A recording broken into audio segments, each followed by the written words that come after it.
Hello everybody and welcome back to another brew day. This is the third brew day of the year, and today I am brewing an extraordinary ordinary bitter, and this is from the MashMaker book. So I'm going to explain to you a couple things that I'm doing. First of all, I added a little bit more malt into the process. This beer is supposed to come out at about 3.2 to 3.8%. I decided I wanted to bump it up to 4% ABV. So it calls for 5.75 pounds of Golden Promise, or you can use floor malted Maris Otter. Just any good UK pale ale malt, basically.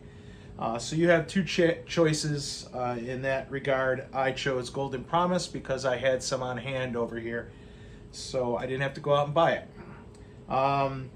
You're also going to have 4 ounces of dark crystal malt, 70 to 80 L, and 2 ounces of amber malt. So instead of doing 5.75 pounds of Golden Promise, I bumped it up to 8 pounds of Golden Promise. So that gave me enough to get it up to about 4% ABV, hopefully after fermentation. So target OG for this beer, though, if you brew it to spec, is 1036. The IBUs are 35. My IBUs say on Beersmith it's going to be 38, close enough. The SRM is going to be 5.8. That's about what Beersmith gave me also. And like I said before, the ABV should be 3.2 to 3.8%. I'm shooting for 4. So it's still going to be a session beer, just a slight bit more alcohol. I'm just looking for an easy drinking beer, kind of like the last one I brewed, the Hamm's clone. So anyhow, the striking temperature, our strike water, or our mash rest, is going to be 151 to 153. You're going to let that sit for 60 to 90 minutes. I'm just going to do it for 60. Pretty much everything is converted by the time you hit 60 minutes anyhow. Then we're going to we're going to collect the first runnings, put in the sparge water, heat that up to 170, heat up the mash to 170 for 5 minutes, and then collect that and get it boiling. So there are several choices of hops that you can use for this particular recipe. The suggestions are Northdown, Boadicea, I think I'm pronouncing that correctly, Challenger, First Gold, Progress, or Sovereign. I chose Northdown, and you basically are just going to choose one of those hops. So you'll be using, there'll be 3 different hop additions, one at T-minus 60, one at T-minus 15, and one at flame out. And you will be using the same hop for all of that. So choose whatever hop you desire.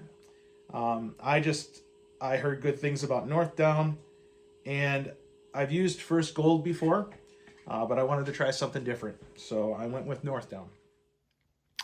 Here are the ingredients for today. So I have 8 pounds of Golden Promise. We have 4 ounces of dark crystal malt. That's 70 to 80 L. And 2 ounces of amber malt. The hops for today are Northdown. So I have 1 ounce of Northdown at T-minus 60. 11 grams or 0.375 ounces at T-minus 20, and 11 grams or 0.375 ounces at flame out. So we got some salt additions for the water today. I have the mash salts and the sparge salts. I'm not going to tell you what or how much I'm putting in, because that's going to depend on your water profile that you're using, what kind of water you're using. I usually just use my tap water because it's pretty clean, and I did get a water report a while back. So I put my water profile into Beersmith, and then I choose a water profile or enter one in. In this case, I had to enter one in. I've got some Whirlaflock tablet and some yeast nutrient. And then, of course, the hot scotchy for today is Abelauer, which it usually always is. Last but not least, I am using London ESB Y yeast 1968.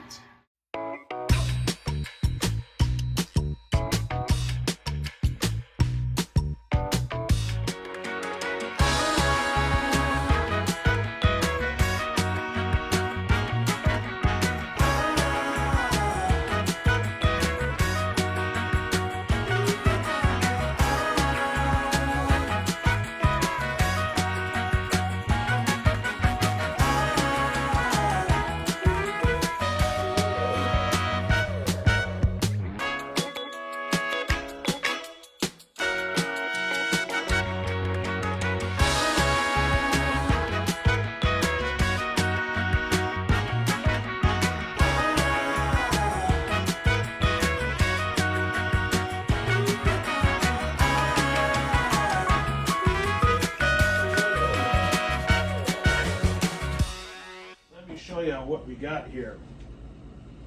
So it's a small keg. I bought this to attach to one side, and this is for a small CO2 cartridge. They also sell a different one that you can use for nitrogen.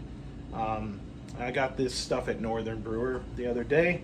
My wife got me a gift card for Christmas, so I cashed in the rest of the gift card and got me this. And now I can take a small little batch over to a party or just over to a friend's house and throw it on ice really quick and tap away off of it. So I'm looking forward to using this. I just have to get the CO2 cartridges, and they are out right now. There's shortages on everything, of course, and so I'm just waiting for the CO2 cartridges, and I can get this thing up and running. I think the first thing I'm going to put in this is some of the Scottish ale that I brewed a couple of episodes ago. So, can't wait. Well, it's hot scotchy time once again. So here is the wort. This is the first runnings. Put my little bit of scotch in it already.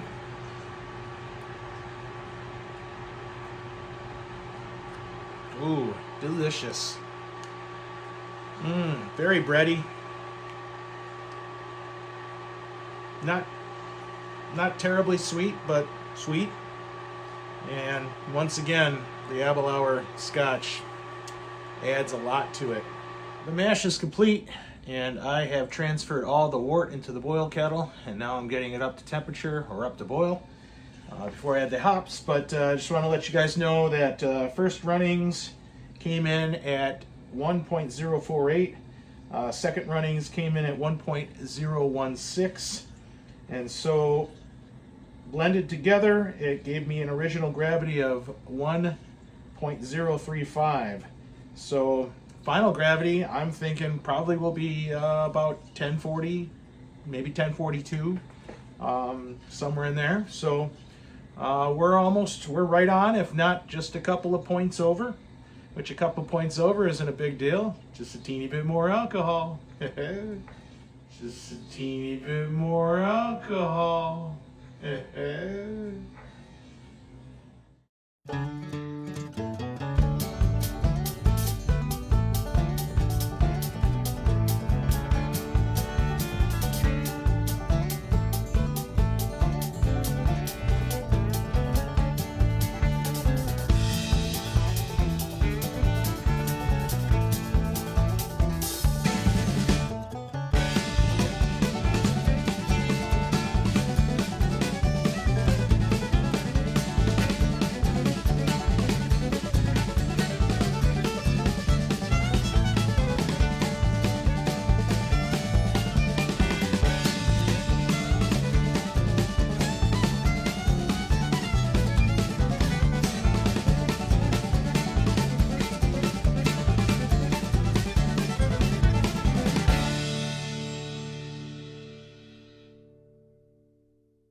So I've chilled the wort, but unfortunately I chilled the wort down to 51 degrees.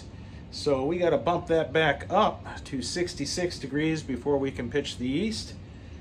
So I have it in my little fermentation chamber. I've got wrapped one heating pad around the carboy, and then down here on the bottom is one of those seed heating pads that you use to germinate seeds. So it brings the temperature up pretty quick. It should be maybe about 2 or 3 hours. It'll be up to 66, maybe a little less. But now I got to put the cover on, hold that heat inside. And now we are all set. Raise the temperature, pitch the yeast, and then the step after that is drinking beer.